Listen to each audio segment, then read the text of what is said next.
48 years of marriage dissolved in the turn of a rusty master lock. But that came later. First came the silence. The cemetery on that October afternoon held the particular gray stillness that only New England autumns can produce.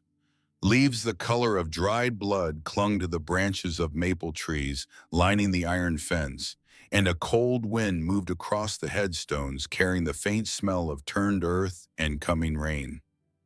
47 people stood around the open grave of Vernon Caldwell. Lorraine counted them. She had been counting things all morning because counting kept her mind from doing the other thing, the dangerous thing, which was feeling. 47 people. She knew every name.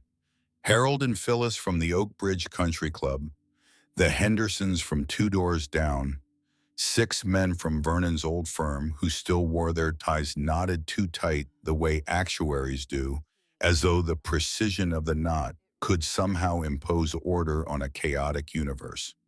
Vernon would have approved of those knots. Vernon approved of anything that suggested discipline and disapproved of almost everything else. The minister read from Ecclesiastes, "A time to be born, a time to die." Lorraine stood with her hands folded over her black clutch purse and her eyes dry. She had cried the first 3 days after Vernon collapsed on the 12th hole of the Oak Bridge golf course, a massive coronary that dropped him face first onto the perfectly maintained fescue grass on a Tuesday afternoon. She had cried when the paramedics told her. She had cried when she identified his body. She had cried when she chose the casket, an oak model that Vernon had actually pre-selected 5 years earlier because he did not trust anyone else to choose the right species of wood. After those 3 days, the tears simply stopped, replaced by a dull, persistent ache that settled into her bones like an old fracture that never properly healed. Harriet Dunlap stood beside her, gripping Lorraine's elbow with the fierce protectiveness of a woman who had been her closest friend for 30 years. Harriet was 73, built like a fire hydrant, and possessed of an opinion on every subject known to humankind. She leaned close and whispered, "He was a good man, Lorraine." Lorraine nodded. She did not say what she was thinking, which was that she was no longer entirely certain what kind of man Vernon had been. She was thinking this because of something small, something she could not yet articulate, a hairline crack in the foundation of her understanding that had appeared the moment she opened his bedside drawer to retrieve his reading glasses and found beneath a copy of Barron's Financial Weekly a receipt from a gas station in Worcester, Massachusetts. Worcester was 54 miles west of their home in Concord. Vernon had no reason to be in Worcester. He had never mentioned Worcester. The receipt was dated 3 days before he died. She had tucked it into her purse and said nothing to anyone. It was probably nothing. Vernon occasionally drove to estate sales looking for rare postage stamps. He had been a collector for decades, attending his stamp club in Boston every Thursday without fail. Worcester was not Boston, but perhaps he had taken a detour. Perhaps there was a perfectly reasonable explanation. There was always a perfectly reasonable explanation with Vernon. He was an actuary. His entire career had been built on calculating the probability of disaster and then insuring against it. Every aspect of their life together had been measured, weighed, and filed in its proper place. The minister finished. People filed past murmuring condolences, pressing Lorraine's hand. She received each gesture with practiced grace, the way she had received guests at dinner parties for nearly 5 decades. Harold clasped both her hands and told her Vernon had been the finest bridge partner he had ever known. Phyllis pressed a linen handkerchief into Lorraine's palm and whispered something about God's plan that Lorraine did not absorb. The Hendersons offered to mow the lawn for as long as she needed, and Lorraine thanked them, while knowing she would never take them up on it because Vernon had always insisted that accepting charity from neighbors signaled weakness. She was the social architecture of their marriage. Vernon earned the money. Lorraine maintained the world in which it was spent. She tended the hydrangeas, organized the holiday cards, remembered the birthdays of every niece and nephew. Their marriage was not a love story that anyone would make a movie about. It was a partnership of predictable rhythms, comfortable and quietly functional like a well-maintained grandfather clock that no one notices until it stops ticking. Vernon's younger brother Neville stood near the back of the mourners, his brown corduroy jacket slightly too large for his narrow shoulders, his face arranged in the careful, studied expression of grief that Lorraine had seen him wear at their mother's funeral years ago. Neville was 68, a retired mathematics professor who lived alone in Hartford. He had always existed in Vernon's shadow, quieter, less assertive, perpetually deferential. He caught Lorraine's eye and gave her a small, solemn nod. She nodded back. At the time, she thought the moisture in his eyes was sorrow. Later, she would understand it was something else entirely. As the last mourners drifted toward their biers, Lorraine glanced toward the cemetery gate. A woman stood there, perhaps 50 yards away, partially obscured by the stone pillar of the entrance. She wore black, a long coat, and dark sunglasses despite the overcast sky. Her hair was a deep auburn streaked with threads of silver. She stood perfectly still, watching. Not approaching, not leaving, just watching. Lorraine frowned. She did not recognize the woman. A colleague of Vernon's, perhaps, someone from the insurance industry who had seen the obituary. The woman held something against her chest, a small bouquet of white flowers, and her posture carried a quality that Lorraine could not quite name. It was not the stiff formality of a professional acquaintance paying respects. It was something more private, more wounded. Harriet tugged Lorraine's elbow. "Come, dear, the car is waiting." Lorraine looked back toward the gate. The woman was gone. The stone pillar stood empty, and the iron gate swayed slightly in the wind, as though someone had just passed through it. Probably nothing, Lorraine told herself. Probably nothing at all. She would remember that woman 7 months later, standing on a sidewalk in Providence, Rhode Island, and the memory would hit her like a fist to the sternum. But that too came later. That was the funeral. What came next was the waiting. The silence in the house was a heavy, suffocating thing. It had been exactly 92 days since Alden died. Lorraine still thought of him as Alden in formal moments, and Vernon in private ones, though he had always insisted on Vernon, his middle name, the name he considered more dignified. His birth name was Alden Vernon Caldwell, but he had shed Alden the way a snake sheds skin sometime in his 20s, declaring that Alden sounded provincial. That was Vernon, always curating, always controlling, even the syllables people used to summon him. The house in Concord, a stately colonial with black shutters and a wraparound porch that Lorraine had painted every 3 years with her own hands, felt less like a home and more like a monument to someone else's preferences. Vernon's reading glasses still sat on the kitchen counter. His umbrella still stood in the brass stand by the front door.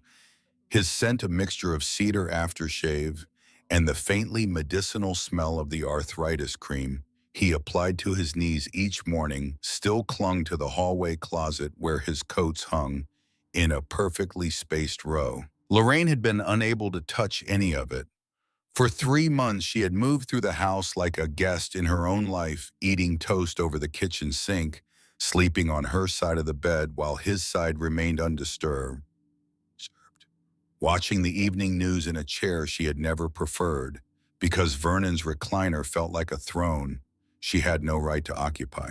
It was Harriet who finally broke the spell. "You need to clean out that office," Harriet said on a Wednesday morning, standing in Lorraine's kitchen with a mug of coffee in the commanding presence of a woman who had raised 4 children and buried 2 husbands of her own. "You have been sleepwalking through this house for 3 months, Lorraine. You need to start touching his things. You need to start deciding what stays and what goes. That is how you begin." "I know," Lorraine said. "Then do it. Today, I will help you." They started with Vernon's home office, a room at the back of the house that Vernon had treated as sovereign territory. Lorraine had rarely entered it during their marriage, and never without knocking. The room was a monument to his meticulous nature. Leather-bound reference books arranged alphabetically on built-in shelves. Fountain pens lined up parallel to the edge of his mahogany desk, spaced exactly 2 inches apart. Filing cabinets labeled with a label maker, each tab printed in the same 11-point Helvetica font. The room smelled like him, cedar and discipline. Lorraine began with the desk drawers, while Harriet carried boxes of old magazines to the recycling pile in the garage. She worked methodically, the way Vernon would have wanted, sorting old stationery into one pile and dried out ink cartridges into another. She found nothing remarkable: tax returns from the previous decade, warranty cards for appliances they no longer owned, a pocket calculator with a dead battery. Harriet popped her head in. "Anything interesting?" "Just Vernon being Vernon," Lorraine said, holding up a folder labeled Miscellaneous Subcategory B. Harriet rolled her eyes. "The man alphabetized his sock drawer. I am surprised he did not label you." Lorraine almost smiled. "Almost." Then Harriet added more gently, "Lorraine, you do not have to read every single receipt.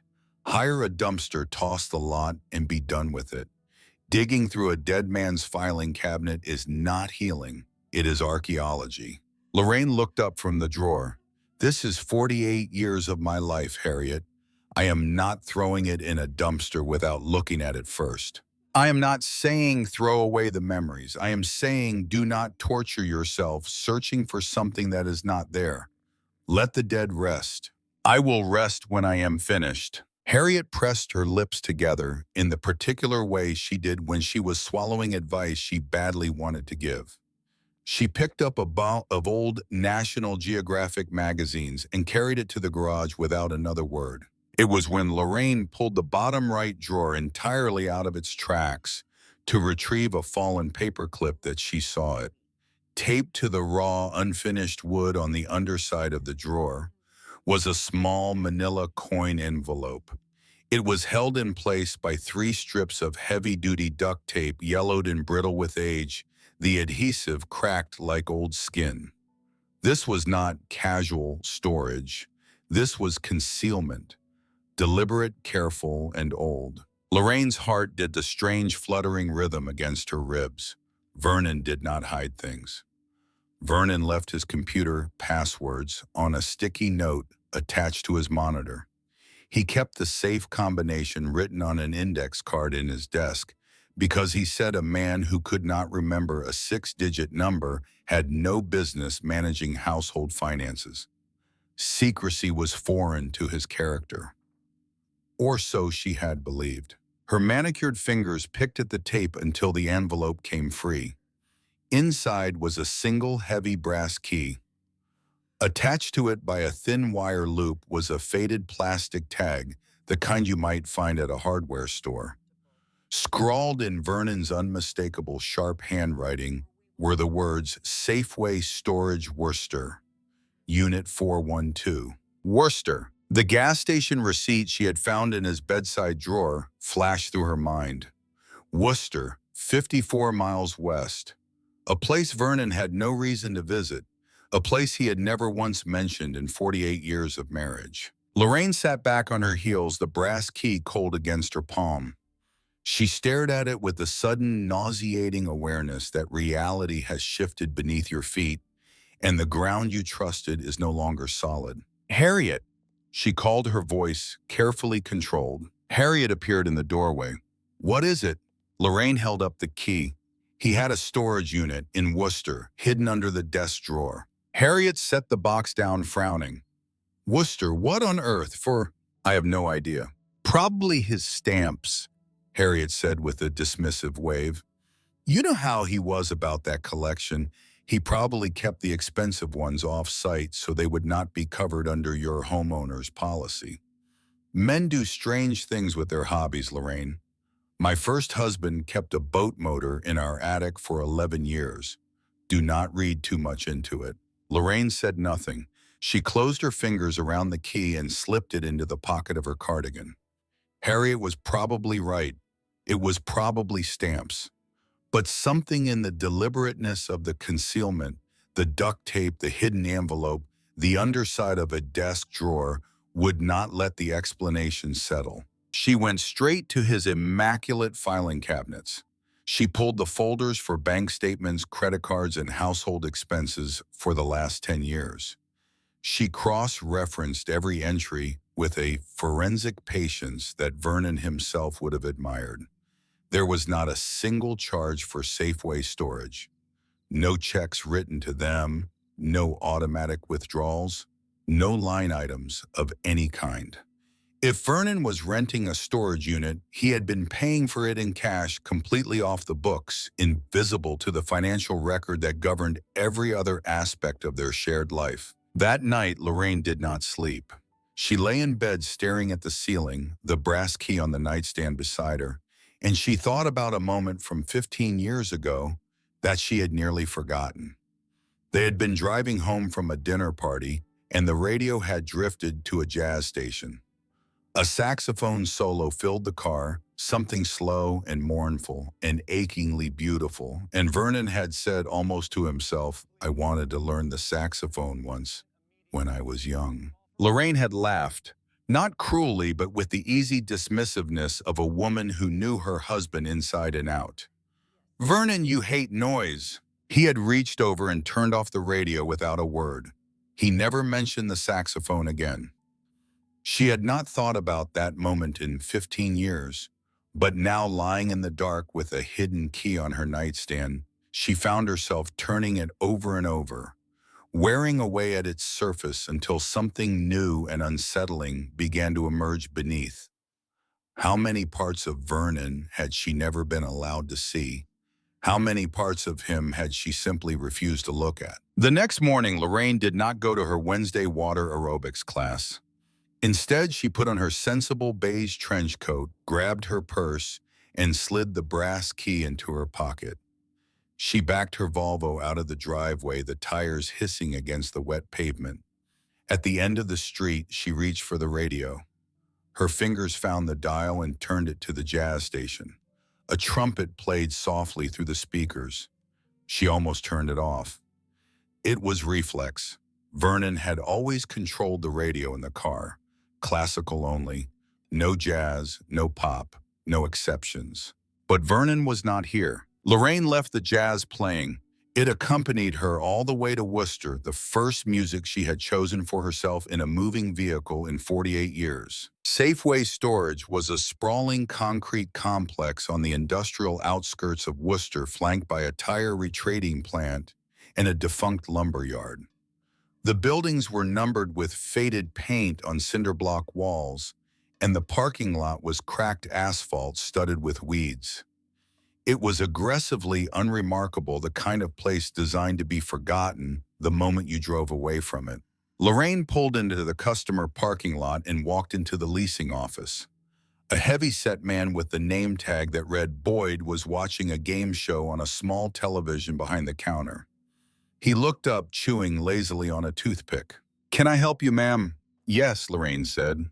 Her voice trembled slightly despite her best efforts to project authority. "My name is Lorraine Caldwell. My husband recently passed away. I found a key to a unit here among his belongings. Unit 412. Boyd leaned over his keyboard, tapping a few keys with thick fingers. "Unit 412. Let me check." He clicked his mouse, squinted at the screen. "I need a name to confirm." "Vernon Caldwell." Boyd frowned, staring at the monitor. "I do not have a Vernon Caldwell in the system, ma'am." He clicked again. "Unit 412 is registered to a Malcolm Ridley. Has been for, 22 years. Rent paid in full in cash every 6 months." He looked up from the screen. "Guy usually comes in on Thursdays." Thursdays. Vernon's Stamp Club Day. The floor beneath Lorraine shifted. She gripped the edge of the laminate counter to steady herself. "Malcolm Ridley," she repeated. The name tasted like metal in her mouth. She opened her purse with stiff fingers and pulled out her wallet, extracting a small photograph of Vernon she kept behind her driver's license. It was from their 45th anniversary dinner. He was wearing his navy blazer, his expression polite and closed. She slid it across the counter. "Is this Malcolm Ridley?" Boyd adjusted his glasses and leaned in, his eyebrows shot up. "Yeah, that is Mal. I mean, he looks a bit older here, but that is him. Nice guy, quiet, always paid on time." He paused, reading Lorraine's expression. "I am sorry for your loss, ma'am." "Thank you," Lorraine whispered. The air in the room felt impossibly thin. 22 years, a fake name, cash payments, Thursdays. "I have the key," she said. "May I go to the unit?" "Legally, if you have the key and you are his widow, I am not going to stop you," Boyd said, sliding the photograph back.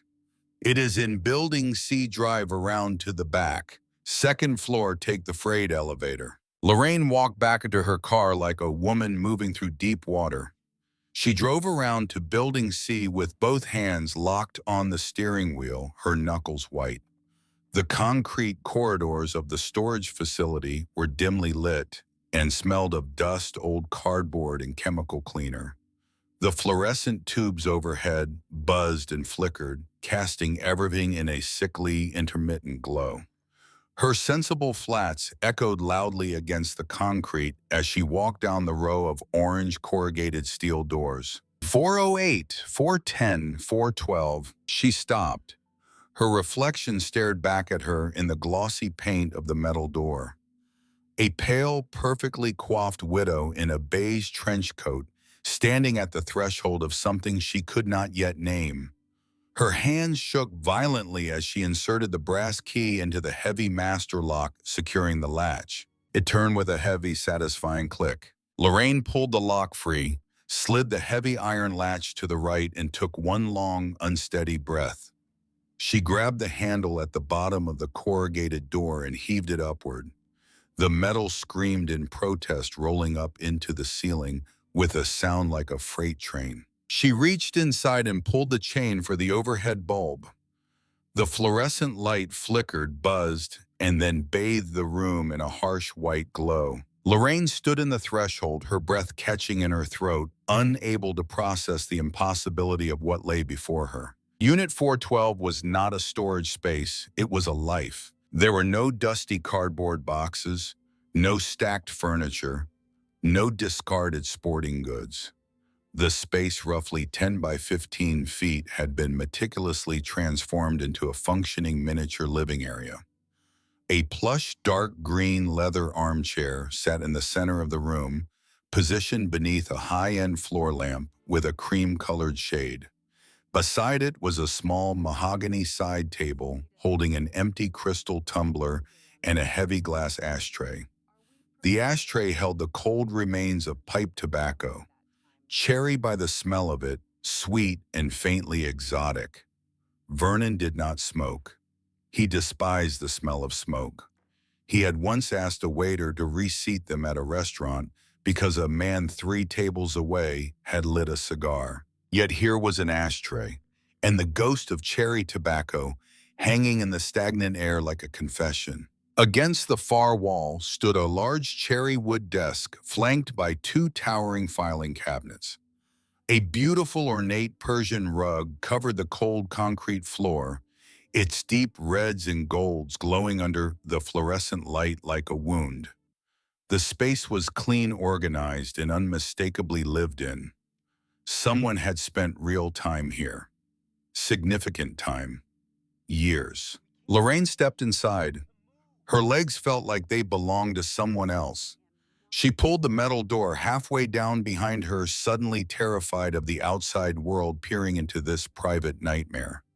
The air was cool and still sealed away from weather and time, a capsule of secrets preserved in concrete and steel. She walked slowly toward the desk. It was perfectly organized.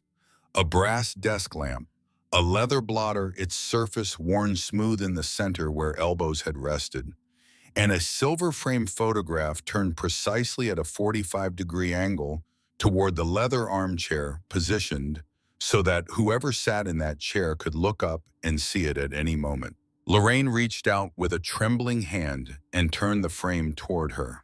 The world stopped. It was Vernon. He was younger in the photograph, perhaps in his late 50s, wearing a casual unbuttoned flannel shirt. Lorraine had never seen him wear flannel. In 48 years of marriage, she had never once seen Vernon Caldwell in anything less formal than a pressed Oxford button-down. He stood on the deck of a sailboat, his thinning hair windblown, his skin tanned, his arm wrapped tightly around the waist of a striking woman with thick auburn hair. The woman was laughing, her head thrown back in pure, unguarded joy, her eyes squeezed shut against the sun. And standing in front of them, held securely by Vernon's other hand, was a boy of about 10. The boy had Vernon's jawline, Vernon's deep-set eyes, Vernon's particular way of tilting his head slightly to the left, as though perpetually evaluating the reliability of the world. Vernon was smiling, not the tight, polite, closed-mouth expression he wore in their Christmas card photographs, the smile that never quite reached his eyes. This was a radiant, teeth-baring grin of absolute, uncontainable happiness. It was the face of a man experiencing something Lorraine had never witnessed in nearly half a century of sleeping beside him, eating across from him, growing old next to him. Joy. Pure, unfiltered, ferocious joy. Lorraine dropped the frame. It hit the leather blotter with a dull thud, the glass miraculously unbroken. "No," she whispered to the empty room. "No, no, no." She grabbed the handle of the top desk drawer and yanked it open. It was full of greeting cards, dozens of them collected over years, their edges soft with handling. She pulled a handful out and let them spill onto the desk. "Happy Father's Day, Dad. Thanks for teaching me how to tie a proper bowline. Love, Colton. Happy birthday, Vern. I cannot wait for you to come home this weekend. Forever yours, Nadine." Merry Christmas to the best dad in the world. Colton, age 14. Vern, they called him Vern. Lorraine pressed her palm flat against the desk to keep herself upright. He had insisted for the entirety of their marriage that nicknames were undignified. He corrected waiters who called him Sir. He corrected his own brother for shortening his name. But for these people, this woman and this boy, he was Vern. He had given them the intimate, softened version of himself that Lorraine had never been offered. She lowered herself into the leather armchair. The cushion received her weight with the easy familiarity of a seat that had been occupied thousands of times before. The scent of cherry pipe tobacco enveloped her, and she understood with a sickening clarity that Vernon had sat in this exact chair, in this exact room, smoking a pipe he kept secret, looking at a photograph of a family he kept hidden, living a life she had never been invited to enter. 22 years, a woman named Nadine, a son named Colton, a storage unit registered under a false name. Thursdays. While Lorraine had been picking up his dry cleaning and hosting his colleagues for dinner and sleeping beside him every night in Concord, Vernon Caldwell had been driving to this concrete box in Worcester and transforming into someone else entirely. Someone who wore flannel and smoked pipes and sailed boats and smiled with his teeth. Someone who was happy. Lorraine sat in the leather chair for a long time, surrounded by the artifacts of a stranger's joy. The grief that had weighed her down for months did not intensify. It did something far worse. It began to change shape. The dull ache in her chest sharpened, narrowed, and found an edge. It was no longer sorrow. It was the first cold, bright blade of fury. But before she stood, before the anger fully ignited, her eyes caught something she had almost missed. On the far wall above a small bookcase in the corner hung a painting. It was modest in size, perhaps 12 by 16 inches, rendered in oil on canvas. A harbor at dusk, the water reflecting streaks of amber and violet, small boats resting at their moorings.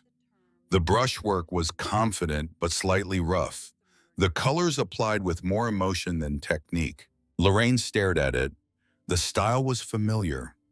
Not famous, not something she had seen in a gallery. It was familiar because it looked like something she would have painted herself. The same instinct for light, the same tendency to let the sky dominate the composition, the same slight imprecision in the water that came from caring more about feeling than accuracy.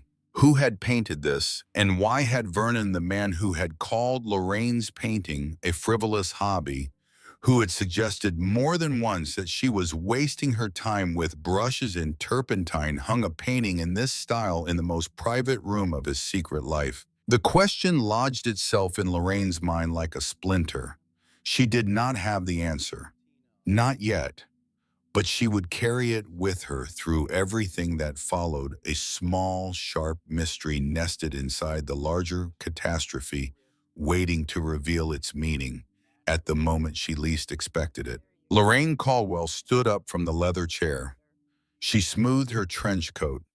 She looked at the smiling photograph of Vern on the sailboat one final time, and she made a decision that would alter the course of every life connected to this room. She was going to find out everything. Lorraine did not go home that night to weep into her pillow. She went home to read. She carried the filing cabinet's contents out of Unit 412 in 4 trips, loading the manila folders into cardboard boxes she found stacked behind the leasing office. Boyd watched her from behind the counter with the wary curiosity of a man who sensed he was witnessing something that would eventually involve lawyers. Lorraine thanked him politely, loaded the boxes into the trunk of her Volvo, and drove back to Concord with the jazz station still playing.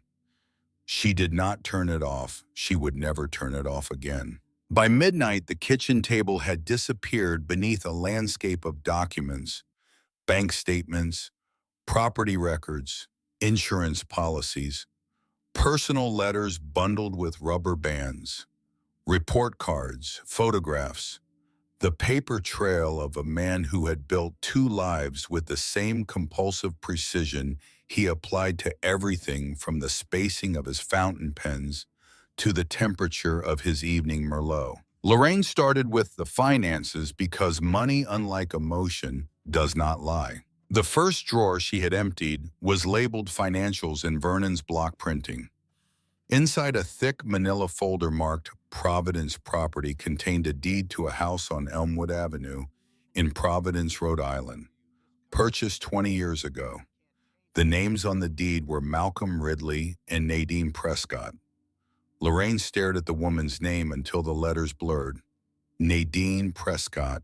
She rolled the syllables around in her mouth the way you might probe a broken tooth with your tongue, testing the shape of the damage. Behind the deed were bank statements from a credit union in Providence. The deposits were entirely in cash. $500 here, $1,000 there, sometimes $1,500. Always cash, always irregular in timing, but remarkably consistent in total. Lorraine pulled a calculator from Vernon's desk and added the deposits for a single year. $31,400. She checked the next year. $29,800. The year after that, $33,200. She then opened her own files, the household financial records she had maintained in a separate cabinet in the hallway closet because Vernon had never allowed her folders in his office. She found the joint savings account statements and ran her finger down the withdrawal column. There they were. Cash withdrawals of $500, $1,000, $1,500 spaced irregularly throughout each month. Withdrawals Vernon had always explained with the single word investments, or occasionally stamps. 20 years of withdrawals, 20 years of cash deposits in Providence. The numbers matched within a margin of a few $100s per year. Vernon had been siphoning their shared savings into a parallel life for 2 decades, and Lorraine had signed every joint tax return without question because Vernon handled the finances. And Vernon was an honest man, and honest men do not steal from their wives. She closed the calculator and set it down with exaggerated care, the way you set down something fragile when your hands want to throw it through a window. The second filing cabinet drawer was worse. It was labeled personal, and it contained the archaeology of a childhood she had never witnessed. Finger paintings on construction paper signed in a child's wobbly handwriting, Colton age 5. Report cards from the Blackstone Academy, a private boys' school in Providence. A program from a high school graduation ceremony dated 6 years ago. Colton Vernon Prescott with honors. Photographs spanning 20 years organized chronologically with the same obsessive neatness as that governed everything Vernon touched. Lorraine turned through the photographs slowly. Vernon at a Little League game sitting in aluminum bleachers with a hot dog in one hand and a video camera in the other. Vernon standing behind a boy in a cap and gown, both hands on the boy's shoulders, his face incandescent with pride. Vernon and the auburn-haired woman at what appeared to be a Christmas dinner, a decorated tree glowing behind them. The boy, now a teenager, rolling his eyes at the camera, the way teenagers do when their parents are being sentimental. And then Lorraine found the photograph that broke something fundamental inside her. It was small, wallet-sized, tucked into a glassine envelope at the back of the drawer. Vernon sat in a living room she did not recognize in an armchair that was not the green leather one from the storage unit, but something softer, more domestic. On his lap sat a boy of about 5. They were bent over a coloring book together, crayons scattered on the cushion between them. Vernon's hand was guiding the boy, showing him how to stay inside the lines. The boy was laughing. Vernon was looking down at him with an expression Lorraine had never seen on his face in 48 years. It was tenderness, raw, unguarded, devastating tenderness. Vernon Caldwell, who had never once sat down to do anything he considered frivolous, who had declined to play board games at family gatherings because they were a waste of cognitive resources, who had looked at Lorraine's painting supplies with the tolerant disdain of a man watching someone build a sandcastle at high tide. That man had sat on a sofa in a house in Rhode Island and colored pictures with a 5-year-old boy who carried his DNA in his jawline and his name. Lorraine turned the photograph face down on the kitchen table. She pressed her palms flat against the surface and breathed in through her nose, out through her mouth, the way her water aerobics instructor had taught her to manage exertion. But this was not exertion. This was the sensation of discovering that the person you had known best in the world was a stranger, and that the stranger had reserved his best self for someone else. She was 34 when she asked Vernon for a child. They had been married 8 years.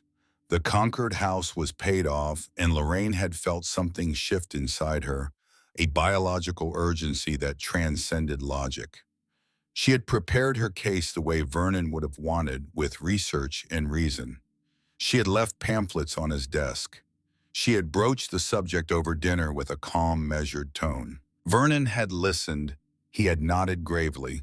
And then one Tuesday evening, he had sat her down in the living room with a manila folder in his lap and told her with tears in his eyes that he was sterile. He presented a medical document, a fertility analysis from a clinic in Boston showing a sperm count of 0. His voice cracked when he said it. He took her hands and told her he was sorry, that he knew how much she wanted a family, that he would understand if she wanted to leave. She had not left. She had held his hands and told him it was all right that she had married him, and not the idea of children, that they would build a life together that was full and meaningful without them. They had mourned the family they would never have. Lorraine had grieved privately for years, a low-frequency sadness that hummed beneath the surface of her daily life, always present, eventually absorbed into the background noise of a long marriage. The medical document was a forgery. Lorraine understood this now. with the total annihilating clarity of a woman staring at a photograph of her husband coloring with the son he told her he could never have. He was not sterile. He had never been sterile. He had manufactured a medical document to prevent Lorraine from becoming a mother because he did not want children with her. He wanted them with someone else. He had looked into her eyes and wept manufactured tears and stolen from her the single most irreversible thing a lie can take: time. The years in which her body could have carried a child. The decades in which she could have been a mother. He had taken those years and given them to Nadine Prescott, and Lorraine had thanked him for his honesty and held his hand while he pretended to grieve. She did not cry. What replaced the absence of tears was something far more dangerous. A cold architectural anger that began assembling itself inside her chest brick by brick, with the same methodical precision Vernon had used to build his double life. She opened the metal lockbox. The third key on the small ring she found beneath a stack of blank envelopes fit perfectly. Inside lay a stack of legal documents tied with the red ribbon and a single sealed white envelope resting on top. The envelope was addressed in Vernon's handwriting, "For Nadine, in the event of my death." Lorraine stared at her own name's absence the way you stare at a door that has been slammed in your face. She was his legal wife of 48 years. She had cooked his meals, laundered his shirts, maintained his social calendar, nursed him through a knee replacement and a bout of pneumonia. And his dying thoughts were sealed in an envelope addressed to his mistress. She slid her thumbnail under the flap and tore it open. The letter was dated September 12th, exactly 1 week before Vernon died on the golf course. My dearest D, if you are reading this, my heart has finally given out just as Dr. Patel warned it might. I only pray that my passing was quick and that I did not suffer long away from you and Colton. I am writing this to ensure you know the truth of my heart. The life I lived in Concord was a cage of my own making. Lorraine is a good woman, but she belongs to a decision I made in my youth, a marriage born of convenience and societal expectation that I lacked the courage to end. You, my darling, were my true life. Colton is my greatest accomplishment. Do not worry about the future. I have spent the last 6 months liquidating the majority of the assets tied to the Concord estate. I arranged a second mortgage on the house there using a power of attorney Lorraine signed years ago without reading the full scope of its provisions. The funds have been transferred to the offshore trust in Colton's name, as we discussed. The Providence house is fully yours, unencumbered. Lorraine will be left with the Concord house, though the mortgage burden will likely force her to sell. I have left her enough in the primary checking account to settle affairs, but the bulk of the estate, it is now legally secured for you and our son. Forgive my cowardice in life and accept my absolute devotion in death. Forever yours, Vern. Lorraine read the letter 3 times. Each reading stripped away another layer of the life she thought she had lived. He had not merely betrayed her with another woman. He had not merely fathered a secret child. In the final months of his life, while she was driving him to cardiology appointments and adjusting his blood pressure medication and cooking the low-sodium meals his doctor recommended, Vernon Caldwell had been methodically dismantling the financial foundation of her existence. He had stolen the equity of the home she had maintained for 5 decades, the home she believed she owned free and clear, and funneled it into an offshore account for his mistress and their son. He had weaponized a legal document she had signed in trust. He had left her enough to settle affairs. Those 5 words contained the entire architecture of his contempt. Enough to pay for his funeral. Enough to keep the lights on for a few months. Not enough to live. Not enough to stay. Lorraine folded the letter and placed it in her purse. She looked at the kitchen table buried in documents. She looked at the coloring book photograph lying face down. She looked at the empty doorway of the hallway leading to the bedroom, where she had slept beside this man for 48 years. And then Lorraine Caldwell did something she had not done since she was 24 years old. She made a decision entirely on her own without consulting anyone, without weighing Vernon's opinion, without considering what was prudent or proper or expected. She picked up the phone and called the most expensive lawyer in Boston. The offices of Ingram and Wakefield occupied the 32nd floor of a glass tower on Federal Street, and everything about them was designed to communicate a single message: the people who work here win. The reception area was floored in Italian marble. The conference room table was a single slab of polished walnut that could seat 14. The view through the floor-to-ceiling windows encompassed the harbor, the airport, and on clear days the faint gray suggestion of Cape Cod on the horizon. Thatcher Ingram rose from his chair when Lorraine entered. He was 63, silver-haired, lean, in the way that expensive personal trainers produce, and possessed of a courtroom stillness that made opposing counsel visibly nervous. He had built his reputation on three qualities. He was brilliant, he was relentless, and he never under any circumstances lost. Lorraine placed her materials on the walnut table in a neat row: the Providence deed, the bank statements, the offshore trust documents. Vernon's letter. She slid them across to Thatcher without commentary. Let the evidence speak. Thatcher put on his silver-rimmed reading glasses and read in silence. For 12 minutes, the only sound in the room was the crisp turning of pages and the distant murmur of city traffic 32 stories below. When he finally looked up, his professional composure had fractured just enough to reveal genuine astonishment. "Mrs. Caldwell," Thatcher began, his voice low, "I have practiced estate law for 30 years. I have seen hidden accounts. I have seen second families. But the scope of this: your husband executed a financial coup against his own household." "He stole my home, Mr. Ingram," Lorraine said. Her voice was perfectly level, every syllable controlled. "I want it back. All of it." Thatcher explained the obstacles. The offshore trust was designed to be impenetrable. The funds had been transferred before Vernon's death, which meant they were technically not part of his estate.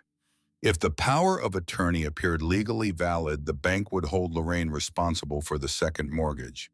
If she could not pay, they would foreclose. "Examine the power of attorney," Lorraine said. "Find the flaw." Thatcher nodded and pressed a button on his desk phone.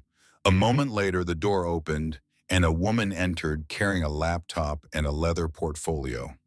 She was in her mid-40s with sharp eyes behind tortoiseshell glasses and the brisk, no-nonsense energy of someone who spent her professional life following money through labyrinths designed to make it disappear. "Lorraine, this is Corinne Whitaker. She leads our forensic accounting division. She will be the one who traces where your money went and how it got there." Corinne shook Lorraine's hand with a firm grip. "Mrs. Caldwell, I will find every dollar, but I want to be direct with you. In cases like this, the full picture is often worse than the initial discovery. You should prepare yourself for numbers that exceed what you currently expect." Lorraine met her gaze without flinching. "I have been preparing myself for things I did not expect since the day he died, Ms. Whitaker. I believe I have the practice." Before the lawyers could begin their work, Lorraine needed to answer a question that had been circling her mind since she first saw the photograph on the sailboat. She needed to know who else had been inside Vernon's lie. A secret sustained for 22 years requires infrastructure. It requires at least one other person who knows. She called Neville Caldwell on a Thursday evening. Neville was Vernon's younger brother, 68, the retired mathematics professor who lived alone in a modest Tudor house in Hartford, Connecticut. Neville had always existed in Vernon's shadow, quieter, less successful, perpetually deferential to his older brother's authority. He attended family dinners at the Concord House 3 or 4 times a year, sitting in the same chair, drinking the same brand of beer, leaving at exactly 9:30 because he had a long drive back. Neville, Lorraine said, I need you to come to Concord this Saturday. There is something we need to discuss. Of course, Lorraine. Is everything all right? Saturday, Neville. He arrived at 2 in the afternoon wearing the same brown corduroy jacket he had worn to every family gathering for the past decade. He sat at the kitchen table with a cup of tea between his hands and the uncertain posture of a man who suspected he had been summoned for a reason he would not enjoy. Lorraine did not ease into it. She placed the sailboat photograph on the table between them and said nothing. Neville looked down at the photograph. Lorraine watched his face with the unblinking focus of a woman who had learned to read the difference between genuine surprise and performed surprise. Neville did not look surprised. He looked caught. The color left his face in a slow tide draining from his cheeks to his jaw to his neck. And what remained was not shock but recognition. The kind of recognition that comes with the sickening awareness that a secret you have been carrying has finally irrevocably been exposed. How long have you known Neville? His fingers tightened around the teacup. He stared at the photograph as though it might spontaneously combust and spare him the conversation. 10 seconds passed, 20. 10 years, he said quietly. I found out 10 years ago. The kitchen, which had been Lorraine's domain for nearly 5 decades, the room where she had kneaded bread dough and arranged flower cuttings and listened to Vernon's dry accounts of his workday, suddenly felt like an interrogation chamber. The overhead light was too bright. The tick of the wall clock was too loud. Tell me, Lorraine said. Neville spoke in the halting, fragmented cadence of a man confessing something he had rehearsed 1,000 times in his head, but never expected to say aloud. He had been visiting a former colleague in Providence. They went to dinner at a restaurant on Thayer Street, and there, sitting at a corner table with a bottle of wine between them, was Vernon. He was holding hands with a woman Neville had never seen. Across from them sat a teenage boy doing homework in a spiral notebook. Neville had confronted Vernon the next day by phone. Vernon had not denied it. He had not apologized. He had simply calmly explained that he had a second family, that it had been going on for over a decade, and that if Neville told Lorraine, he would be destroying 3 lives. He said he loved you, Lorraine, Neville offered weakly. He said you were a good woman and that telling you would only cause pain. He said there was no point in blowing up 2 families when everyone was stable and provided for. Stable, Lorraine repeated. The word came out of her mouth like something spoiled. I told myself it was not my business. Neville continued, his voice barely above a whisper. He was my brother. I thought about telling you 100 times. I picked up the phone. I drove halfway to Concord once and turned around on the highway. I did not know how to say it. I did not know if it was my place. Lorraine stood up from the table. She took 2 steps backward, creating distance, the way you step back from an animal you have just realized is dangerous. You watched me launder his shirts every Christmas when you came for dinner. You sat at this table and ate the food I cooked and looked me in the eye and said nothing. You knew he had a son, Neville. You knew he had a child with another woman, while I spent 30 years believing I could not give him one. Neville flinched as though she had struck him. I did not know about that. The infertility. He never told me that part. But you knew enough. Yes. Get out of my house. Neville stood. He moved toward the door with the slow, defeated gait of a man who understood that something between them had been severed permanently. At the threshold, he stopped. Lorraine, I am sorry. Vernon said you would be fine. He said you did not need him the way Nadine did. Lorraine closed the door. She locked it. She pressed her forehead against the wood and stood there until her breathing steadied. That night, she sat in Vernon's empty office with the brass key in her palm and asked herself a question she had been avoiding since the day he died. Whose life had she been living? She had cooked the meals Vernon preferred. She had decorated the house in colors Vernon chose. She had abandoned her painting for years at a time because Vernon found the smell of turpentine unpleasant.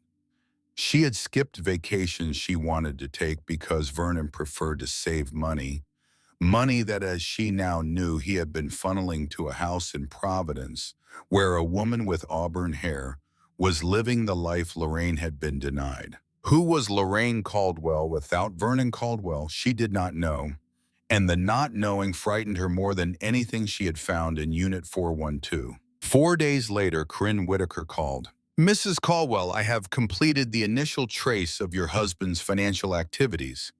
I need to walk you through the findings, and I want to warn you, the total exposure is larger than we initially estimated." Lorraine sat down at the kitchen table, now cleared of documents and wiped clean. "Tell me everything." Beyond the $800,000 second mortgage, Corinne had discovered a life insurance policy Vernon had purchased through a former colleague at his old firm. The policy was worth $500,000. The sole beneficiary was Nadine Prescott. Vernon had used his industry connections to process the paperwork, quietly bypassing the normal channels that would have flagged a married man naming an unrelated woman as his beneficiary. "Total financial diversion from your household over the past 20 years, Corinne said, "including the mortgage fraud, the life insurance, and the cumulative cash withdrawals from your joint accounts, exceeds $1.3 million. The number hung in the air. "There is one more thing," Corinne added after a pause. "I examined the power of attorney document your husband used to secure the second mortgage. The signature is an exceptionally accurate reproduction of your handwriting. Whoever created it studied your signature extensively." "He practiced," Lorraine said softly. "He must have practiced signing my name." "Mrs. Caldwell, I need to ask, did you ever sign a general power of attorney for your husband, even years ago, even something you might not fully remember?" "I signed something once," Lorraine admitted. 15 years ago, maybe more. He said it was for estate planning. He said it was routine. I did not read the full document. That original document may have been legitimate but narrow in scope.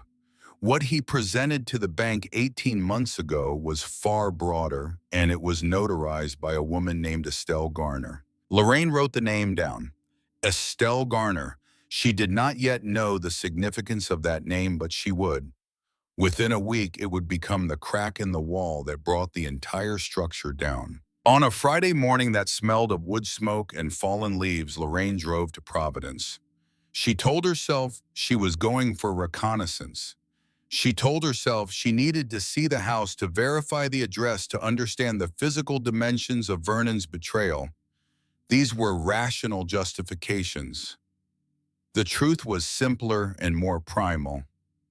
She needed to see the woman. She needed to look at Nadine Prescott and understand what she possessed that Lorraine did not. Elmwood Avenue was a tree-lined street of stately Victorian homes, the kind of neighborhood where property values are sustained by old money and careful maintenance.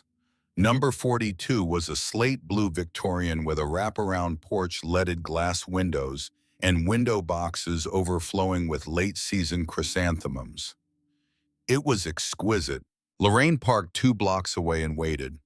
3 hours, the heater humming, her hands on the steering wheel, her mind empty of everything except the address and the name. Just past noon, the front door opened. Nadine Prescott stepped onto the porch, and Lorraine recognized her, not from the photographs in the storage unit, from the cemetery. The woman at the gate. The black coat, the dark sunglasses, the small bouquet of white flowers.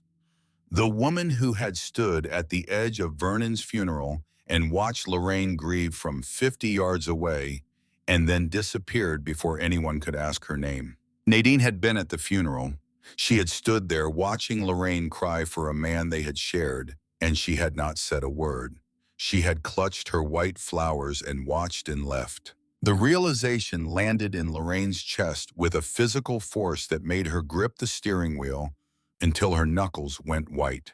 This woman had not merely existed in the shadows. She had walked right up to the edge of Lorraine's grief and observed it like a spectator at a play. A young man bounded down the porch steps behind Nadine, Tall mid-20s with a rigid posture that Lorraine would have recognized anywhere. He kissed his mother's cheek, tossed a gym bag into a black Audi parked in the driveway, and drove away. Lorraine watched Nadine walk down the street. She could have stayed in the car. She had the visual confirmation she needed.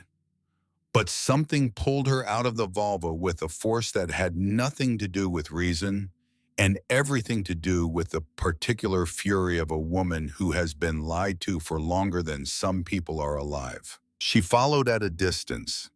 Nadine entered a bakery on the corner and ordered a matcha latte.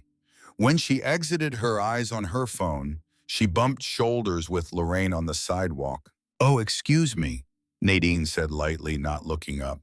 "Quite all right," Lorraine replied. Nadine froze. She looked up from her phone. Her eyes, a pale, watery blue, locked onto Lorraine's face. For 1 second, there was nothing. Then every drop of color drained from Nadine Prescott's face. She knew. Vernon had shown her photographs of his wife. Nadine did not merely know of Lorraine's existence. She knew exactly what Lorraine looked like.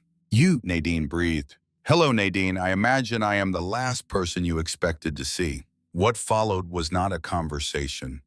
It was a controlled demolition. Nadine attempted denial, then deflection, then something harder and uglier. She straightened her spine and clutched her bag and said the words that were designed to destroy Lorraine where she stood. "I was his wife in every way that mattered. You were a legal obligation he could not shake. He stayed with you out of pity, Lorraine. He dreaded going back to that house." Lorraine absorbed the blow. She let it pass through her the way a window lets through wind, and then she delivered her own. "If he loved you so fiercely, why did he hide you in a storage unit in Worcester?" Nadine flinched, and then she made the mistake that would eventually cost her everything. "He left me everything," Nadine spat, her composure cracking into jagged shards. "He told me about the second mortgage. He told me about the offshore accounts. You have nothing. Go back to Massachusetts." She pushed past Lorraine and walked away, her heels clicking hard on the sidewalk. Lorraine stood on the corner watching her retreat. The words echoed. "He told me about the second mortgage." She had not said, "I learned about it after he died." She had not said, "I discovered it in his papers." She said, "He told me." Present active knowledge. Nadine Prescott had known, while Vernon was alive, that he was using a fraudulent document to mortgage Lorraine's home.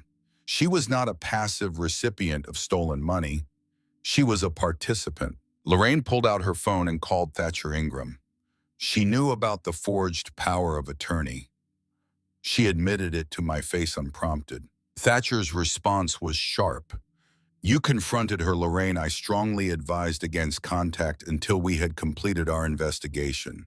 I did not threaten her. I let her talk, and she talked too much." A pause on the line. Then Thatcher's voice shifted, and Lorraine heard something new in it. The quiet, predatory excitement of a man who has just found what he was looking for. "Lorraine, our team found something an hour ago. I was about to call you." "Tell me." The notary public who stamped the power of attorney, a woman named Estelle Garner. Her signature and seal are perfectly rendered on the document dated 18 months ago. He paused. "Estelle Garner died of pancreatic cancer 4 years ago. State records confirm it.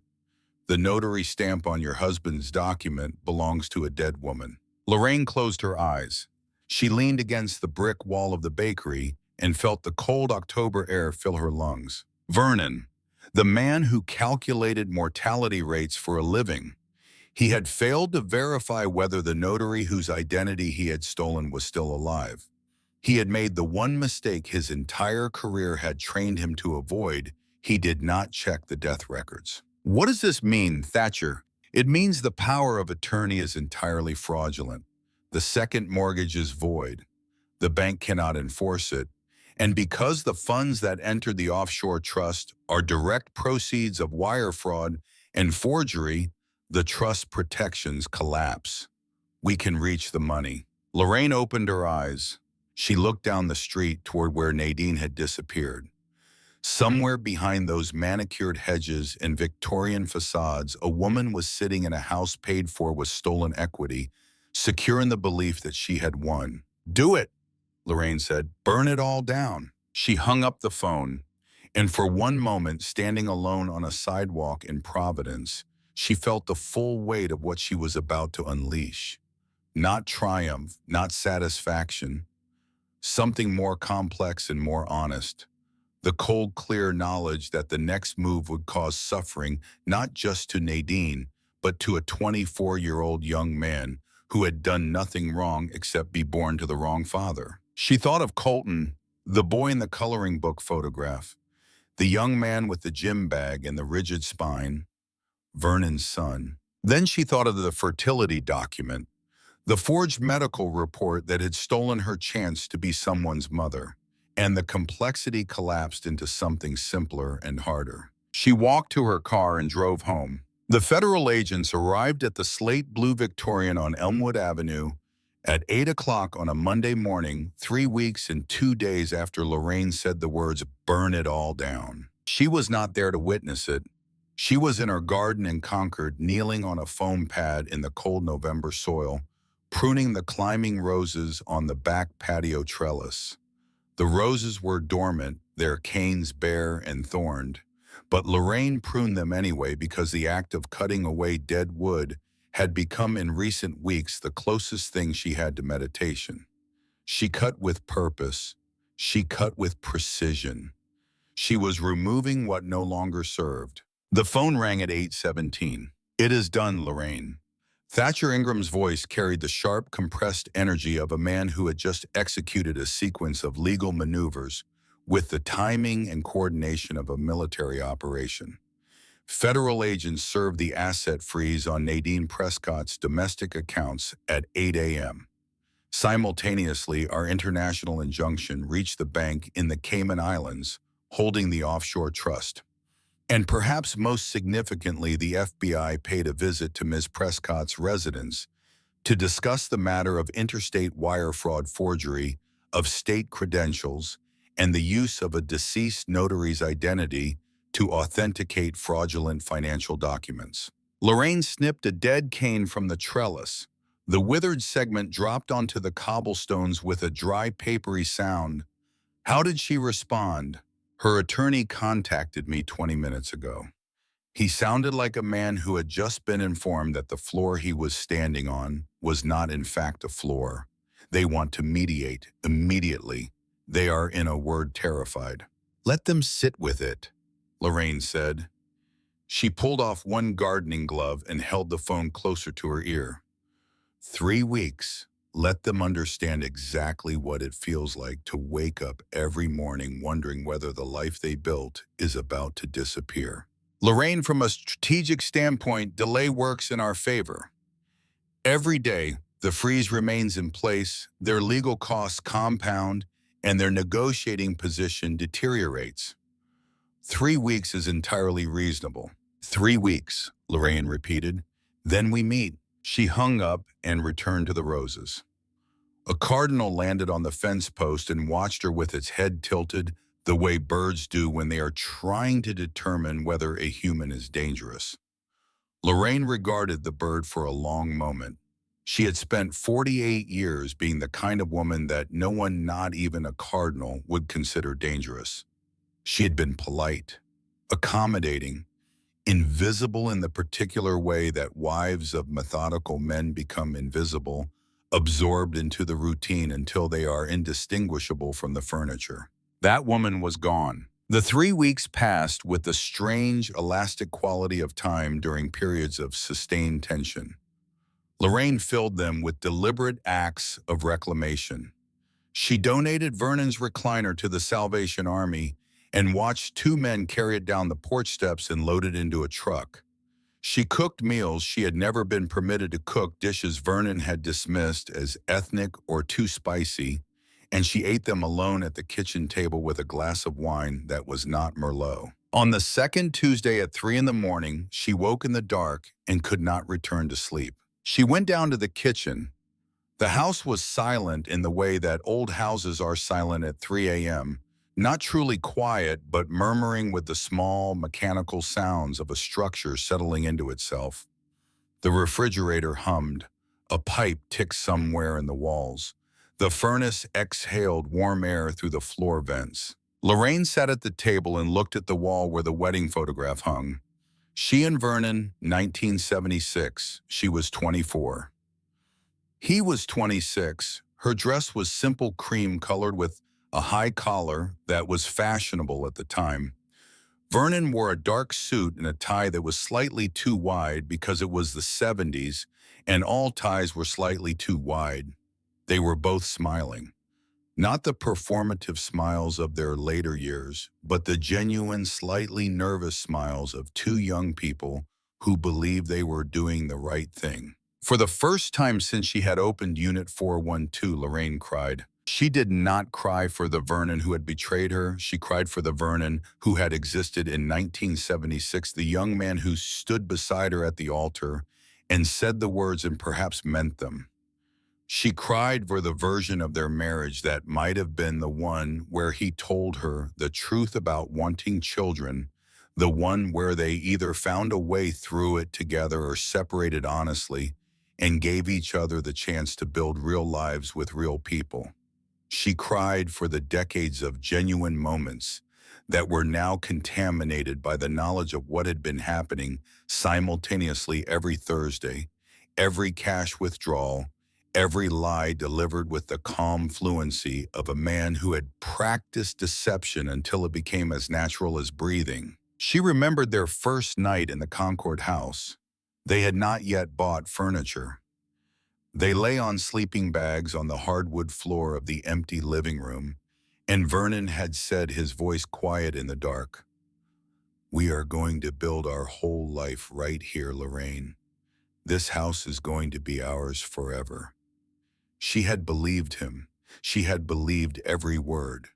And for 48 years, she had built her half of the life he described, never knowing that he was building a second one, 54 miles west. And then a different thought entered her mind, uninvited and unwelcome. Was she doing the right thing? She was about to destroy Nadine Prescott's life. The house, the accounts, the security. Everything that woman had built over 22 years, fraudulent or not, was about to be seized, frozen, or surrendered. And Colton, a 24-year-old young man who had grown up believing his father was a man named Malcolm Ridley, who had received birthday presents in baseball coaching, and bedtime stories from a man who, whatever else he was, had apparently loved his son with a ferocity he could not summon for his legal wife. Was Lorraine pursuing justice, or was she pursuing revenge? And calling it justice because the distinction was too painful to examine. She sat with a question for a long time. The kitchen clock ticked. The furnace breathed. Outside, a thin line of gray appeared on the eastern horizon, the first suggestion of a dawn that did not care about the moral complexities of betrayed women. Lorraine looked down at the table. Beside her coffee mug lay a document she had brought down from the bedroom. A photocopy of the fertility analysis Vernon had presented to her when she was 34 years old. The forged medical report. The paper that had ended her chance of becoming a mother. She stared at it. Vernon had not simply chosen another woman over her. He had removed her ability to choose for herself. He had stolen time that could not be returned, a biological window that closed while she sat faithfully in a house in Concord, believing his tears, honoring his grief, pouring her maternal instinct into hydrangeas and holiday cards, because the man she loved had told her there was no other option. That was not a matter of romantic preference. That was sabotage. Lorraine pushed the document aside. She stood up, made a pot of tea, and waited for sunrise. She did not call Thatcher to stop the proceedings. The question of justice versus revenge did not resolve itself neatly. It simply became irrelevant, overridden by something more fundamental. Lorraine Caldwell had been denied the truth for 48 years, and the people who had profited from that denial were going to answer for it. Whether that constituted justice or revenge was a question for theologians. Lorraine was not interested in theology. She was interested in her house. On the Thursday before the mediation, Harriet Dunlap arrived at the front door without calling ahead.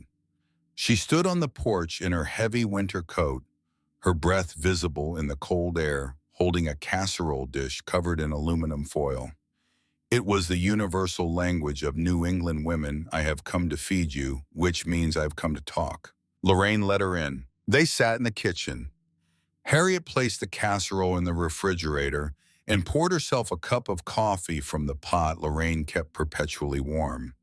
For several minutes, neither woman spoke.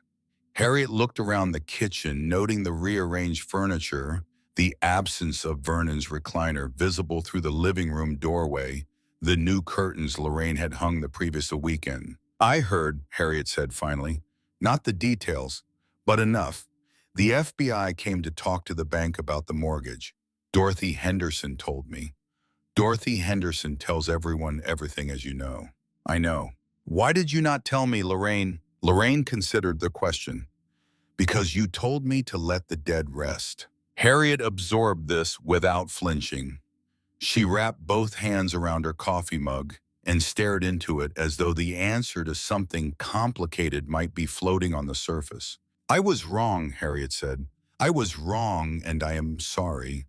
I thought I was protecting you from unnecessary pain. I did not understand that the pain was not unnecessary. It was the only path to the truth.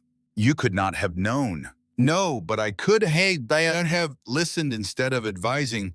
I have been advising you for 30 years, Lorraine, advising you to keep your garden tidy and your marriage pleasant and your expectations reasonable.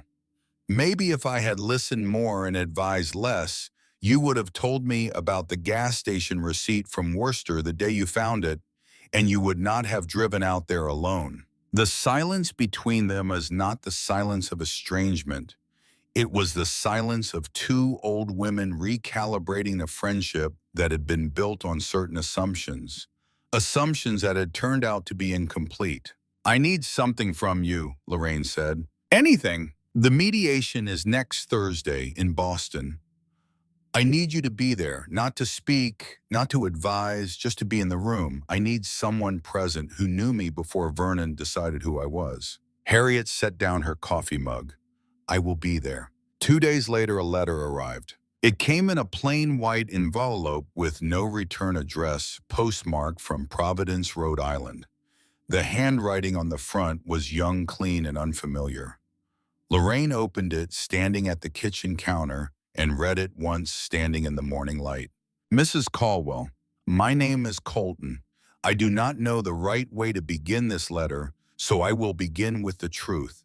I did not know about you until the FBI came to our door. My mother never told me that my father had another wife. She never told me his real name. I grew up believing my father was Malcolm Ridley, a retired insurance consultant who traveled for work and visited us every week. I believed this completely and without question for 24 years. I am writing not to ask for anything. I do not want money. I do not want forgiveness. I do not expect you to care about me, and I would understand if you threw this letter away without reading it. I am writing because I need you to know one thing: I am not your enemy. I am just someone who found out that his entire life was built on a lie, and I think you might be the only other person in the world who understands exactly what that feels like. Colton Prescott. Lorraine read the letter twice. She folded it carefully along its original creases and placed it in the drawer of the hall table beneath a stack of old address books and expired coupons. She did not throw it away. She did not reply. Colton was Vernon's son. He was the child she had been denied. His existence was simultaneously the most painful evidence of Vernon's betrayal and the most innocent element of the entire catastrophe. He had not chosen his father. He had not chosen his mother's complicity.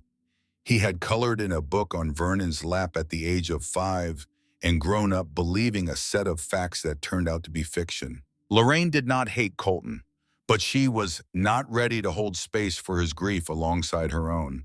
Not yet, perhaps not ever. She would see. The mediation took place in a windowless conference room in a law office on State Street in downtown Boston. The room smelled of leather and old paper and the faintly astringent scent of commercial cleaning solution. The overhead lights were the flat, shadowless kind that make everyone look slightly ill. Lorraine arrived with Thatcher Ingram at 9 a.m. Harriet sat in a chair against the back wall, silent, her purse on her lap, her presence solid and anchoring. Nadine Prescott was already seated at the table when they entered, and the transformation was so complete that Lorraine required a full second to reconcile the woman before her with the vibrant, athletic figure she had watched exit a Victorian porch in Providence 3 months earlier. Nadine had lost weight. Her cheekbones were sharp beneath skin that had taken on a grayish, papery quality. Her hair, unwashed, was pulled back in a severe ponytail. She wore a plain gray blouse and no jewelry. Her hands lay flat on the table, palms down, as though she were trying to hold herself to the earth. Beside her sat a defense attorney whose forehead gleamed with perspiration, despite the room's aggressive air conditioning. He had the particular energy of a lawyer who knew his client's position was indefensible and was calculating in real time how to minimize the wreckage. Colton was not present. Lorraine noted his absence but did not ask about it. She suspected she already knew. The young man who had written her that letter had distanced himself from his mother the moment the federal agents appeared. Whatever Colton was going to become, he was going to become it without the shelter of Nadine Prescott's stolen house. Thatcher opened a thick leather binder and spread its contents across the table with the unhurried precision of a surgeon laying out instruments. "We are here to discuss restitution. My client's home was fraudulently leveraged. The resulting funds were transferred across state lines and international borders. That constitutes federal wire fraud punishable by up to 20 years in federal prison." Nadine's attorney cleared his throat. "Mr. Ingram, my client was unaware of the origins of the funds in question. Vernon Caldwell was a deeply secretive individual. Ms. Prescott believed the money represented legitimate investment returns. She is in many respects a victim of his deception as well." Thatcher did not blink. He reached into the binder and extracted a single sheet of paper, which he slid across the polished table with the calm deliberateness of a man laying down a winning card. "We anticipated that defense," Thatcher said softly, "which is why we subpoenaed the digital purchase records from the website where the fraudulent notary stamp of the late Estelle Garner was acquired. The stamp was purchased online and shipped to a post office box in Worcester, Massachusetts." He paused. The room was so quiet that Lorraine could hear Harriet breathing behind her. "However," Thatcher continued, "the IP address used to complete that transaction did not originate from any device registered to Vernon Caldwell. It did not come from his home in Concord. It did not come from his office." He tapped the paper with the tip of his pen. "The IP address traces to a laptop computer registered to Nadine Prescott at the Elmwood Avenue address in Providence. Furthermore, the prepaid Visa card used to complete the purchase was activated at a pharmacy located 3 blocks from Ms. Prescott's home. We have obtained the pharmacy's security camera footage from the date of activation." Silence. Lorraine looked at Nadine. The woman's face had gone completely blank the way a screen goes dark when the power cuts out. And in that blankness, Lorraine saw the final piece of the puzzle lock into place with a precision that was almost beautiful in its cruelty. Vernon had not been the sole architect of this fraud. He had been the instrument, the coward who could not leave his wife, who could not summon the courage to dismantle one life in order to fully inhabit another. But Nadine had grown tired of waiting. 20 years of Thursday visits and secret weekends and promises that never materialized. 20 years of watching Vernon drive back to Concord every Sunday evening while she stood in the doorway of a house that was not legally hers, holding a son whose father would not publicly acknowledge him. And when Vernon's cardiologist told him his heart was failing, when the clock began ticking toward a death that would leave Nadine with nothing because she had no legal standing as a spouse, Nadine had taken matters into her own hands. She had purchased a dead woman's notary stamp. She had helped Vernon forge the documents. She had engineered the financial extraction that was designed to transfer Lorraine's wealth to herself before Vernon's failing heart gave out. Nadine buried her face in her hands. The sound that came from her was not elegant weeping. It was the raw, ugly, guttural sound of a woman whose carefully constructed world was collapsing inward. "He promised he would leave," Nadine said through her fingers, her voice cracked and barely audible. "For 20 years he promised. He said you were cold, Lorraine. He said you did not need him. He said the marriage was empty. I gave him a son. I gave him a home. I gave him everything you would not." Lorraine felt nothing. She searched inside herself for pity, for satisfaction, for the triumphant glow she had expected to feel at this moment, and found instead a vast, quiet emptiness, a clearing where a forest had stood. The space where her love for Vernon had once lived was now just space, open, clean, waiting for something new to grow. "You do not get to decide what you deserve from my marriage, Nadine," Lorraine said. Her voice was even unhurried and completely steady. "You stole my financial security. You participated in the forgery that endangered my home. You made a calculated bet that I would be too old or too broken to fight back." She paused. "You were wrong." Lorraine turned to Thatcher. "The terms." Thatcher folded his hands over the binder. "Ms. Prescott will immediately sign over the deed to the Providence property to Mrs. Caldwell. She will execute an irrevocable release of all claims to the offshore trust, permitting the federal government to seize its contents and apply them to the full restitution of the Concord mortgage. She will surrender all rights to the life insurance policy. If she complies within 48 hours and cooperates fully with the bank's fraud investigation, Mrs. Caldwell will formally request that the United States Attorney's Office consider a probationary sentence in lieu of federal incarceration." He let the alternative hang in the air unspoken. Everyone in the room knew the number, 10 years. Nadine's attorney leaned toward his client. "Sign it, Nadine," he whispered. "They have everything. You will lose the house and the money, but you will not go to prison." Nadine lifted her head from her hands. Her eyes were red and swollen, and she looked at Lorraine with an expression that contained the wreckage of 2 decades of choices she could not undo.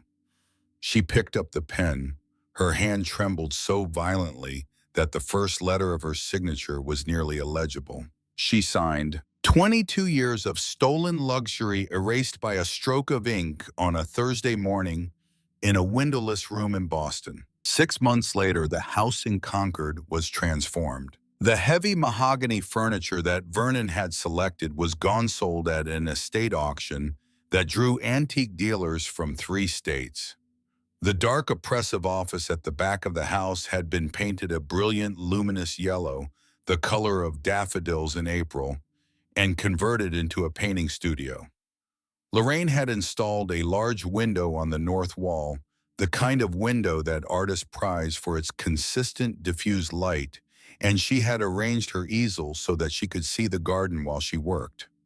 The room smelled of linseed oil and turpentine smells that Vernon had once called unpleasant and that Lorraine now associated with the particular satisfaction of making something that had not existed before. The bank, eager to avoid the public embarrassment of a lawsuit revealing that they had accepted a mortgage application authenticated by a notary who had been dead for 4 years, had quietly erased the second mortgage from their records. The Providence house sold in 3 weeks to a young family from Boston. Lorraine deposited the proceeds into a trust of her own creation structured by Thatcher Ingram, with the kind of ironclad provisions that Vernon himself would have admired if Vernon had been the kind of man who could admire a woman he had underestimated. She began painting again on a Saturday morning in April, setting up her old easel in the new studio while rain streaked the north-facing window. She had not touched a brush in over 6 years. Vernon had never explicitly forbidden her from painting, but he had made his displeasure known in the quiet, corrosive ways that controlling people specialize in. A comment about the smell, a raised eyebrow when she purchased new tubes of cadmium yellow, a suggestion delivered in his most reasonable tone that perhaps her time would be better spent on the garden, which at least produced something visible.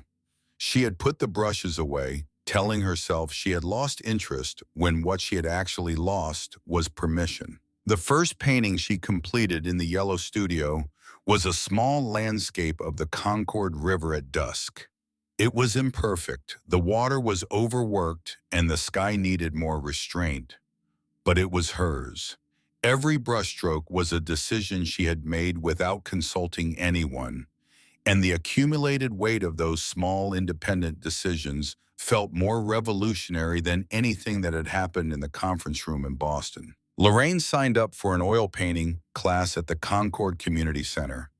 She attended every Wednesday evening, the same time slot that had once belonged to water aerobics, and she discovered that she was better than she had allowed herself to believe. The instructor, a retired art professor named Sylvia, told her she had an unusual sensitivity to light. Lorraine accepted the compliment without deflecting it, which was itself a small revolution. Harriet came with her to the first class and every class after. Harriet had no talent for painting whatsoever. Her landscapes looked like weather maps, and her portraits resembled police sketches. She did not care. She did not care because talent was not the point. Presence was the point. She sat at the easel beside Lorraine and mixed colors with cheerful incompetence, and talked too loudly and made Lorraine laugh, which was both women understood the entire point. On the drive home from the third class, Harriet turned to Lorraine at a red light and said, "I have been your friend for 30 years, and I never once saw you paint. That is my shame, not yours." Lorraine reached across the console and squeezed Harriet's hand. Neither woman said anything else. They did not need to. On a Tuesday afternoon in early June, a small package arrived at the Concord house. It was wrapped in brown paper and postmarked from Providence. There was no letter inside, no note, just a painting. It was a watercolor roughly 9 by 12 inches, rendered with a quiet confidence that belied its modest size. A harbor at dusk, small boats resting at their moorings.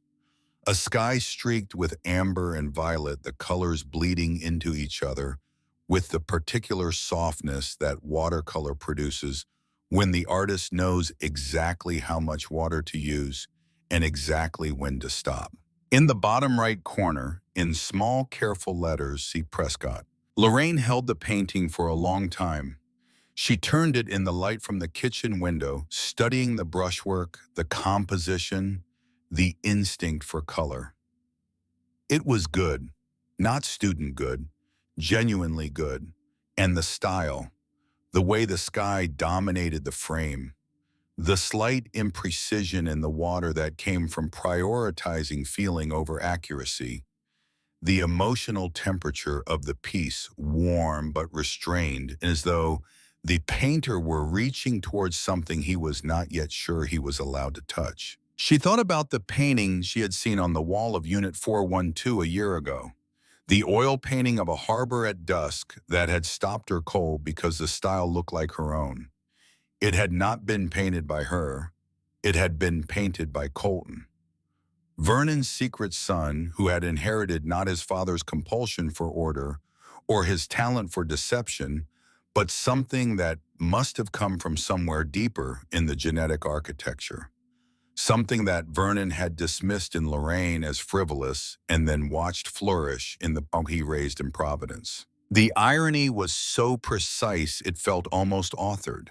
The artistic impulse that Vernon had spent 48 years suppressing in his wife had emerged fully formed in the child he had fathered with another woman. The thing he would not let Lorraine be was the thing his son became. Lorraine hung the watercolor in her new studio on the wall opposite her easel, where she could see it while she painted. She did not hang it as an act of forgiveness. She hung it because it was beautiful, and because the young man who painted it had not chosen his parents or their sins, and because art, unlike marriage, does not require trust to be appreciated. She did not write back to Colton, not yet. But she left the painting on the wall, which was in its own quiet way a door left open. Neville called once 2 weeks after the mediation. His voice on the phone was thin, diminished, the voice of a man who had lost weight in the way that guilt strips weight from people who cannot stop replaying their own failures. He did not ask for forgiveness. He did not ask how Lorraine was doing because he understood that the question itself was presumptuous, coming from a man who had watched her suffer in ignorance for a decade. Instead, he said he had sold the gold pocket watch that Vernon had given him for his 60th birthday, a family heirloom that had belonged to their father, and donated the proceeds to a nonprofit that assisted victims of financial fraud within families. "I do not deserve to keep anything he gave me," Neville said. "Not after what I allowed to happen. I looked the other way because it was easier than doing the right thing, and I will carry that for the rest of my life." Lorraine listened. She thanked him. She hung up. She did not tell him he was forgiven because she had not yet decided whether he was. But she also did not tell him he was unforgiven because she understood in the way that a woman of 72 understands things that a younger woman might not, that Neville had been trapped inside Vernon's gravitational field, just as she had. The difference was that Neville had known the truth and chosen silence, while Lorraine had not known the truth and had silence chosen for her. Both of them had been diminished by Vernon's lies. Whether that made them allies or adversaries was a question she was not yet prepared to answer. Spring arrived in Concord with the slow, emphatic drama that New England specializes in. The crocuses pushed through the cold soil first, then the daffodils, then the tulips Lorraine had planted the previous autumn in a bed she had cleared by removing Vernon's prized boxwood hedges. He had maintained those hedges with geometric precision for 30 years, trimming them into perfect rectangular forms that Lorraine had always found vaguely oppressive, green walls that divided the garden into compartments as rigid as the life he had designed for her. She replaced them with wildflowers, Russian sage, black-eyed Susans, coneflowers, plants that grew in unpredictable directions and bloomed when they felt like it and did not require anyone's permission to be beautiful. The Hendersons from 2 doors down stopped by one afternoon to admire the new garden. Dorothy Henderson, who had been the first to spread the news about the FBI and the bank, now stood at the fence with the chastened expression of a woman who understood that gossip carries consequences. Her husband, Frank, simply shook his head and said, "Lorraine, you have got more spine than half the men on this street." Lorraine thanked him and offered them both lemonade, which they accepted, and for the first time in decades, she entertained guests in her garden without calculating whether Vernon would approve of the company or the conversation. On a bright Tuesday afternoon in October, exactly 1 year since Vernon Caldwell had collapsed on the 12th hole of the Oak Bridge Country Club golf course, Lorraine drove to Worcester one final time. She had hired a crew the previous week to clear out Unit 412, the green leather armchair, the cherry wood desk, the Persian rug, all of it donated to a local charity that furnished apartments for families transitioning out of homelessness. The filing cabinets and their contents had been transferred to Thatcher Ingram's office, where they would remain as evidence until the final disposition of the fraud case. The crystal tumbler, the ashtray, the brass desk lamp boxed up and sent to Goodwill. 22 years of a secret life disassembled in an afternoon and distributed to strangers who would never know its history. Lorraine pulled into the parking lot of Safeway Storage. Boyd was still behind the counter, still watching a game show on his small television, still chewing on a toothpick. He looked up when she entered. "Mrs. Caldwell, I was wondering if I would see you again. Just one last visit, Boyd. Then I will be out of your life. Unit is empty. Cleaned it out real nice, the crew you sent. Swept and everything." He paused, then removed the toothpick from his mouth and set it on the counter, as though what he was about to say required his full attention. "I am sorry, ma'am, about everything. I did not know what your husband was doing. He was just a quiet guy who paid on time. 22 years he came in here every other month with an envelope of cash, and I never once asked what he kept in that unit. Maybe I should have." "You had no reason to ask, Boyd. You were doing your job." Still, he shook his head slowly.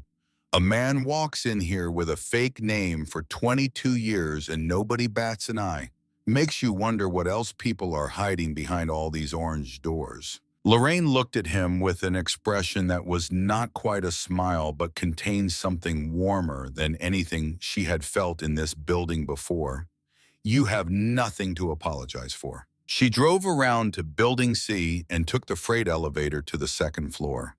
The freight elevator groaned and shuddered the way it had the first time she rode it, and the fluorescent tube inside it still flickered at the same irregular interval, and the concrete corridor was exactly as she remembered it, dimly lit, the fluorescent tubes buzzing overhead.